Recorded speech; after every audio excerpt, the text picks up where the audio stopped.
Hello again, Rubber Band here, and today I'm going to be going over, in this episode of Machine Chronicles, the Curtis Clipper Model E, which is the post-style Curtis Clipper. This one I have set up as a dedicated machine for master padlocks, and I'll explain why here in a little bit. But this is an example of how it was done back in the day, and this is a skill set that was passed on to me by my mentor, who didn't really want the old ways to die out, so to speak.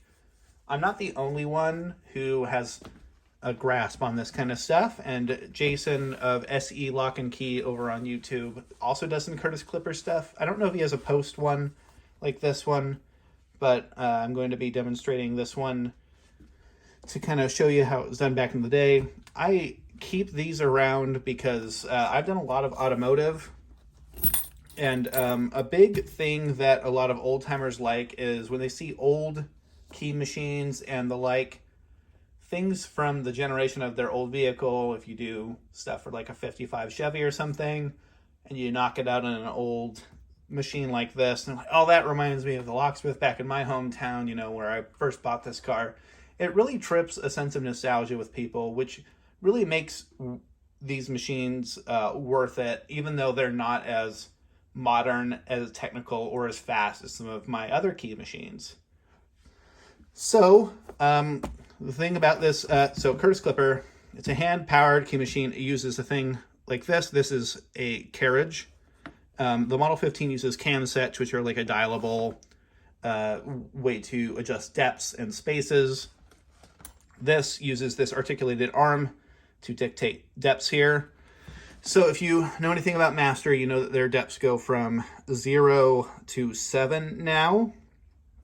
This 0 actually cuts a 1 and moves up that way through the series. So this is technically 1 through 7, and 0 would be a no cut for this machine. So it's not exactly the spec that you would expect if you're using a modern key machine, but it does still work. So we have this old yellow band master padlock I'm going to be making key to. This is set up specifically for master padlock. I impressioned this lock to begin with. Let's see if I can, right here, you can see the marking from my set screw bit into this. So I measured the key, and the bitting is 5554, which, despite being a pretty funny bitting, tells us a little bit about what the key code is probably going to be, because once you know the bitting, you can research the key code if you have one of these. So this is a code book for master padlock, and you can search by bitting, very laboriously, I might add. So the code numbers are sequential, but the bittings are not. And you can still see, like, even back in the day, there were large bricks of things that the bitting didn't really reference on. So, or even some key codes that actually had more than one bitting combination. So things have not always been super comprehensive in locksmithing, even back in the day when lock manufacturers were actually selling their code information to locksmith key codes software providers, and also source material like this. This machine is capable of cutting the M2 key blank, which is the little one for like number 7 padlocks, and also M1, which is the ubiquitous key that you see everywhere. Everybody will probably recognize this key. So what I'm going to do is, I know the bitting, 5554. I'm pretty sure that it's a quad series number of key code rather than something with a preparatory letter like X or WO. So I'm going to run a reference for that. So 5857 is probably going to be the key code. I did a little prep work here. So we'll go to 5857. So look, There's my bidding, 5554. For full disclosure, I have key code software that I referenced to find the bidding. You can find it in this book, though. This is just proving that you can correlate the two.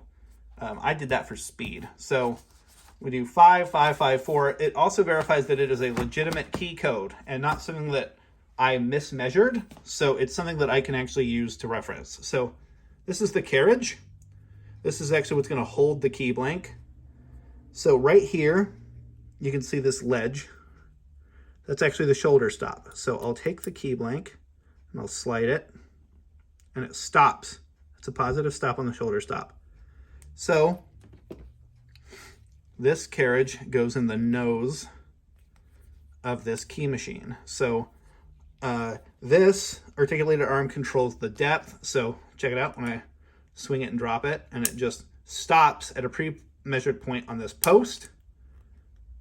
So that will allow me to dial where it needs to go. So if I try and put the carriage in right here, it'll butt against the cutting blade. So I'm gonna make sure that I put, or rather, if it's down here, it'll run in the cutting blade. But if I put it up here, I'll be able to slide it in. So let's do that. So this little machined block will slide right in here. It's an old key machine. So these index marks, where you'll see the pronounced cutout, ride into this wire, and that is a position stop. So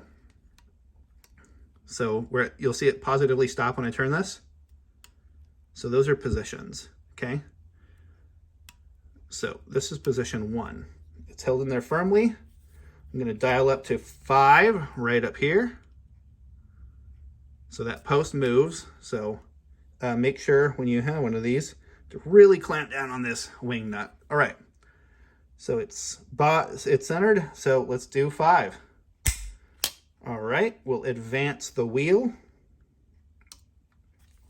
5, advance the wheel.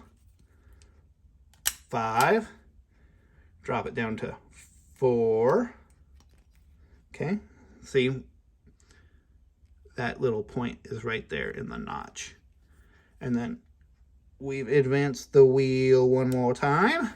And all right, and then we'll just turn the advance wheel a little more once we drop or we'll bring the carriage up. Looks like a pretty good key. So let's test it.